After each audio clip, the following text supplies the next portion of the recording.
Coming up on Kochie's Business Builders, we find out how to accelerate the growth of your business, catch up with the vivacious mumpreneur behind Carmen's Kitchen, and get some business advice from publisher Lisa Messenger.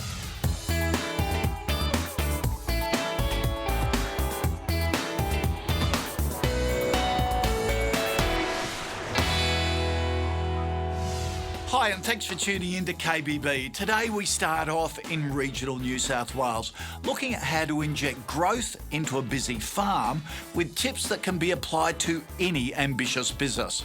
Then we chat to Carolyn Creswell from Carmen's Kitchen to hear how she bought a muesli business for $1,000 and turned it into a multi-million-dollar operation.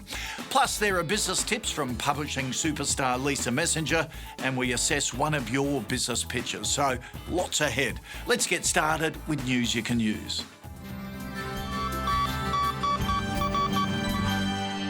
Almost 70% of Australian small businesses are failing to grow as much as they could because of poor leadership and failure to adopt innovative new technology. So, for small businesses to reach their potential, they need to get the right tech in place for their operations. Whether it's working on the go, using remote teams, or video chatting clients, there are more opportunities than ever to make work as productive and seamless as possible. Intel's RealSense technology is part of this future, where your face becomes your password, allowing you to control your PC with gestures, scanning 3D objects, and making video calling even more lifelike. RealSense can understand your hand movements and facial expressions, so interacting with a computer is more like interacting with a person. So make sure you're up to date with tech advancements. They could be just the boost your business needs. To learn more, visit intel.com.au/businessbuilders. Honeycomb Valley Farm is run by the Campbell family in Nabiac, New South Wales. They offer farm stays, bus tours, beekeeping courses and open days. Plus, they sell their own products. The challenge now is where to focus the business to really drive growth. To help them identify that sweet spot, we sent in Lush Cosmetics' Peter Granger.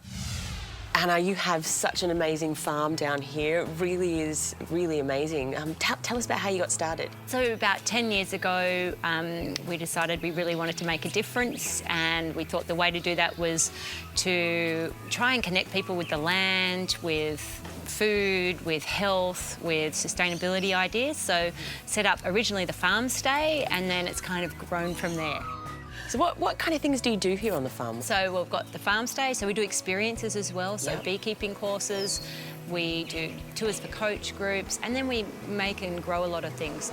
Everything from obviously honey to candles, soaps, organic balms, herbal teas, all those different things. Where is most of the revenue coming from for you guys? Yeah, I think it's probably now about 50-50, so 50% from experiences and then probably 50% from what we're actually selling at markets, online and in person. So how do you attract people into the farm? How do you get most of your custom and your traffic? Yeah, so obviously a lot of repeat guests already, so repeat visitors, lots of word of mouth, and then online is great for us, also being at farmers markets, and just like Australia Post has a website called Farmhouse Direct, and through that we've been exposed to people all over the country.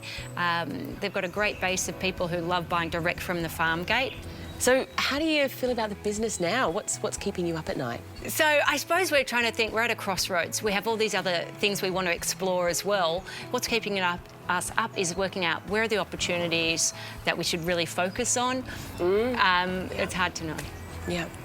You have so much going on here, on the farm, on your website. You guys have almost, I think, over-diversified. Yeah, I think we've got to streamline a little bit if you're wanting to turn it into a healthy and profitable business. I think when I take a look, you guys are across 6 or 7 different industries.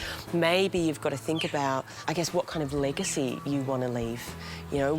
What is the real essence of this business and what are you trying to achieve? And maybe pick 1 or 2 of the things that you do here and really focus on those.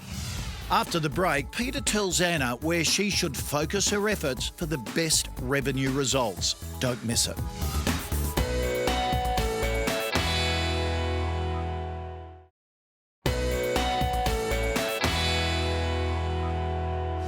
Now, before the break, Peter suggested focusing on one or two aspects of the business. Now we find out what they are and how to drive customers to them.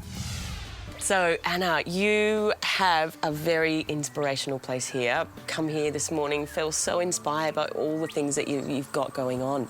I think you've got to stick to one thing, maybe two. What would you pick? The farm stay, right? If you wanted to focus on, I guess, educating people on sustainable life, I think the farm stay thing would be a lovely thing to invest in, you know? You've at the moment got 2 little cottages back there to stay in. If you could expand that to 5 or 10 and just really focus on that as a stream of revenue and really education. I think the other thing that you've got, you obviously beekeep in such a unique, sustainable, very inspirational way. I mean, we buy 6 tonnes of honey from suppliers across Australia a year, and you're exactly the kind of supplier that we'd love to support. To be honest, I would love to partner with you. And I think the big thing about partnerships is really looking for organisations, businesses, charities, people that you can work with where your ethics and values are really aligned. Then it becomes such a win-win for both sides. Where are the customers? How do you find them who actually, you know, care that the world's being not depleted by their product choice? I think the best thing that you could focus on when trying to attract people who do care is to get really, really good at telling your story. You've just got to get stronger at clearly telling people what it is that you do here. And there's so many different channels that you can use for that. You know, at Lush, we don't believe in any form of traditional advertising. I certainly think that you can promote yourself and the way that you do things very, very cheaply. There's lots more that you could be doing on social media. We found it really useful to think about our social media on like a 2 or 3 week cycle. So you take like 20 days and, you know, on 3 of the days you show your product in action. So never just a flat shot of your product, but, you know, honey being smothered on hot toast and dripping down the side. Interviews with, you know, farm stay people talking about their experience. Fun facts about honey, you know, and you pop that onto a cycle. So in 1 or 2 days you could take all the photos that you need to really connect people with the emotion and the motivation behind what you're doing. Anna, thank you so much for having me down here today. Thank you so much. This segment brought to you by Australia Post. Anna Campbell is such a goer. Great business and great advice from Peter Dirk, wasn't it? And advice we can use in all our businesses. You're right. It's great what she's doing. The business is really taking off, but there's a lot going on in that area. And I think Peter's right, you know. Peter's right. Focusing on some of the areas would be really helpful. Yeah. But, you know, we see, talking to a lot of businesses, that sustainability is really the topic now. It's really growing. You know, people generally want to understand where products are coming from, but they're also interested in who are the producers, who are the people behind the business. So tell your story, and you can do that beautifully online now, can't you? So we support Anna through our Farmhouse Direct platform. It's a platform we've put into the market to help the smaller businesses that are probably time poor and don't have the expertise to go online, to bring them online quickly and help them with all the stuff from how to build a website to how to ship it. And it's really taking off for her. And she can now sell her produce straight to the end consumer. And cut out the middleman. Exactly. More profit going through. Consumers love it because they build a connection. Thanks for that, Dirk. Now, let's see what the new idea is for this week with our elevator pitch.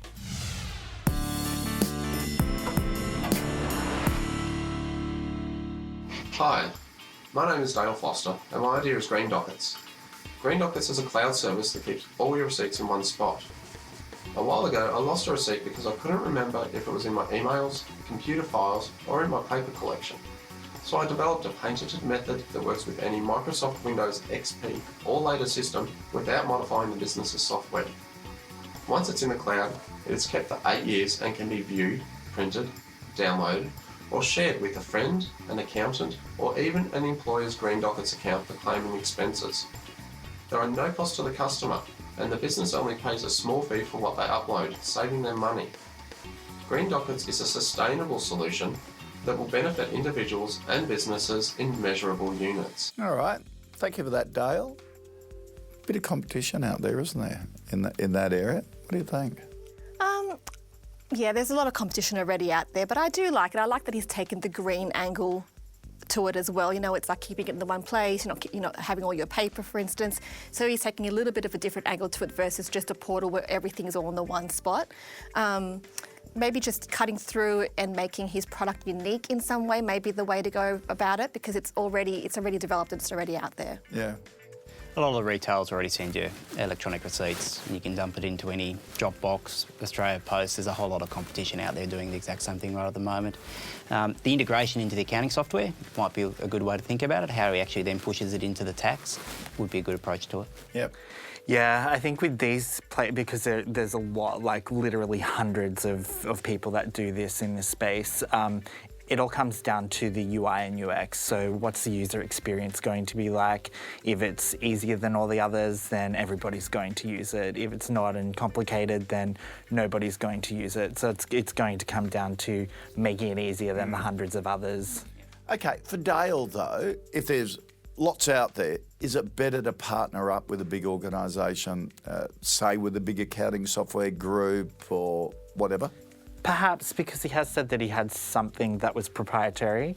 It'd be interesting to find out a little bit more about what that is and if that would be useful to a larger firm or another startup or a conglomerate of startups to, all go in and have something more powerful. Yeah. Dale, great idea. Lots of competition out there. We're worried how you would build your own particular niche with all of that competition, how much marketing you'd have to do. Maybe look for a strategic partnership could be the way to go with someone who hasn't developed it yet but really desperately needs to leverage your technology, and could be a marriage made in heaven. Good luck. Coming up, we find out how Carolyn Creswell turned a $1,000 investment into a multi-million-dollar business. Stay tuned for a big hit of inspiration.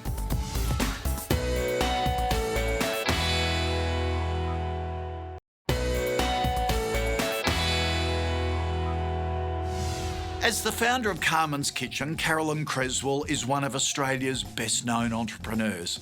KBB's Alex Brophy caught up with Carolyn to hear her business story and why she's still so passionate.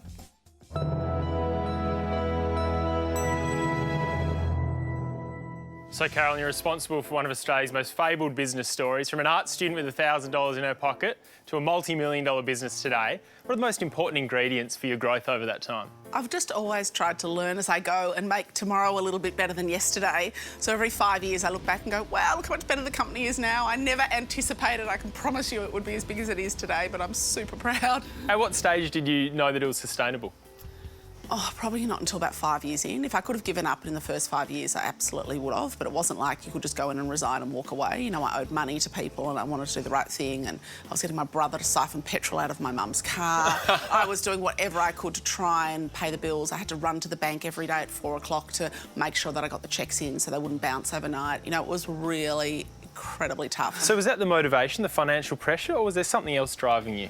Look, I think I was always driven by the pride, and I still am. So the fact of thinking, wow, could I make this a success? And if you think over 20 years ago, muesli was really daggy. Like, you know, I'd go to a party and they'd go, you sell muesli? Whereas now muesli is quite popular and quite trendy, and, you know, I just keep knocking on the doors, and eventually when I'd get it in, I'd be so proud. I'd go in, I'd put Uncle Toby's on the bottom shelf and a big thing of Carmen's at eye level when no one was watching. And then as time's unfolded, you know, I've never lost that sense of pride and passion for the business. I was at the airport the other day and I put something in the bin and there was 3 different Carmen's wrappers. I got my phone out, I got in the bin, I was taking photos of them. And I think for me that's what drives you. It's that purpose and that sense of pride in what you do. And you've got a young family. How do you maintain these energy levels? Well, I eat lots of muesli. No, I've got a 4, 6, 8 and 10-year-old, and for me, I just try and be really present when I'm at work. You know, really the growth of Carmen's has happened since I had my kids, and maybe step back and realise that I wasn't the jack of all trades and there was amazing people out there that could do things better than me. And how hands-on are you today in the business? Well, I would say not completely, but I'm sure my staff would say absolutely. Basically, nothing new would ever come through, whether it be product or packaging, that I haven't been part of. So that's the big piece, that I'm very involved in what we release and what our current range is tasting and looking like, and then also the packaging and how we're labelling something and down to the font. And, you know, today I'm looking at window shapes on muesli bar wrappers, and I will spend a long time talking to that team about that. But when it comes to kind of inventory or finance, I let those guys just go for it. You've had terrific success with the export side of your business. What did you need to do to prepare the business for that? Well, I remember having the first meeting and the guy said, you know, will you be open to sending LCL, or are you insisting on selling FCL? And I was like, oh, look, I'll just get back to you tomorrow on that. Having no idea what this terminology in this whole new world of export, full container loads, less than container loads, and, you know, getting that very first little account into Tesco's in Malaysia, and then slowly building it up. We now export to 32 countries. And what have I learnt? You know, I've learnt that you can't just have a cookie cutter approach, and you need to look at a country. So, for example, we've got a big launch in China at the moment, and having to look at how our name sounds in China, and because you can't just presume that it's said in English, and what would that sort of sound like. So you really do have to look at big countries and big opportunities as individual pieces of work, and not just say, well, this is what we do in Australia, everyone else, you can just take this. Looking over your business journey, you've obviously had huge experience. Your advice for other small businesses just getting started? I think at the beginning you just want to say, I'm going to start, whether it's a farmer's market on the weekend or whatever, I'm just going to put that first step to actually trying to make this happen. It doesn't have to be in a huge way, it just needs to be progressing from the idea to, can I make this happen? And then as you start progressing to think, hang on, maybe this has got some traction, really thinking, well, hang on, how can I improve? What can I do? Don't just put your blinkers on. How can I make it, like I said, better tomorrow than it was yesterday? What things do I need to do to work on making, you know, working on your business and not just in it? It's a terrific business story, and you look like you couldn't be happier. Thanks a lot for your time, Carolyn. Thanks so much. What an energetic business owner. She really hit the nail on the head, realising she wasn't the jack of all trades, and so hired people who could do things better than her. That's advice anyone can learn from.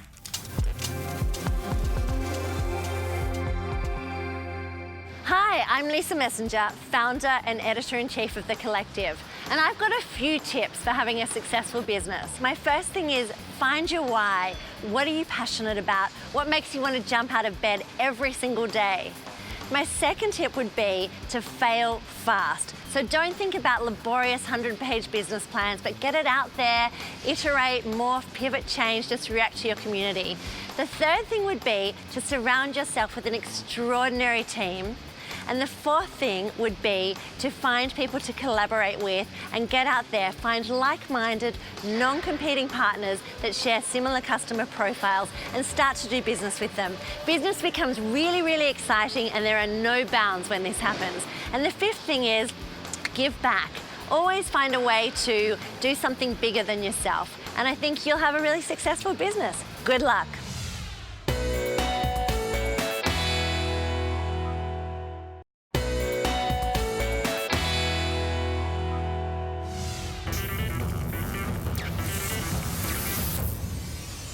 It's Tech Tip time with Val Queen. Today, any small business has to pay close attention to security. It's so important these days. Now, Intel is really pushing the boundaries here. For instance, its RealSense technology allows facial recognition to be used to log into your computers, so you don't have to remember long codes or passwords. Now, it can also understand your hand movements and facial expressions, so you can interact with your computer more like you would a real person. The immersive chat technology allows you to customize your background and share content like you're in the same room with the other person. Now, there's also 3D scanning straight from your device, like the camera on your tablet, so you can create a fully 3D model of an object like a toy or a flower or even your face, and then share it or print it. For more information, go to intel.com.au/businessbuilders. Time to answer some of your questions, and this one is from Nick, who has sent a query in via email saying, I want to apply for a business loan but don't know what exactly needs to go into the business plan. Any tips? Nick, we have gone straight to the horse's mouth. National Australia Bank, their village co-working space for customers. Tracy Lee's a regional manager. Got the answers. Tracy, what does Nick need to do? So we see a lot of business plans, Kochie, and some people go to a lot of trouble creating lots of graphs and pie charts and even pay a lot of money to get them prepared externally. But there's some great templates online that will guide people into putting exactly what you need in a business plan to present to the bank. Okay, so what do you specifically focus on? So from a bank's perspective, I guess one of the key things we're looking at is serviceability. So what kind of loan do you want? Do you need a period of interest only at the start while you get your cash flow in order? So there's a lot of things like that that we take into account. Because you can tailor the loan, can't Absolutely. you? So you need specifics on exactly what your repayment schedule can be. Yep. And what you need the money for. Correct. And again, it can be quite intimidating for customers to build that themselves. So we often like you to sit down with your accountant and make sure someone's guiding you through the process and take into account the seasonality of the business. So you might be a business that's extremely busy leading up to Christmas and then quiet for 3 or 4 months after that. We can tailor your loan payments to suit your cash flow needs. All right, Nick, good luck with that. Hopefully that helps. And don't forget those templates that Tracy was talking about. They're really good. All right, that's all we have time for today. We'll catch you next time. Coming up on next week's show, we learn how to put innovation first, catch up with a handmade butter business and get some tips from the woman behind Oz Harvest.